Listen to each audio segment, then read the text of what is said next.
Hey folks, Ray from Haloview.com, and today I'm going to be installing a new camera system onto the RV.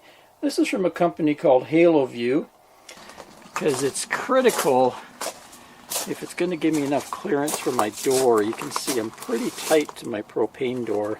There we go. So I just spliced it and taped it for the time being, because this is on the near future upgrade list. This is getting pretty old and yellowed.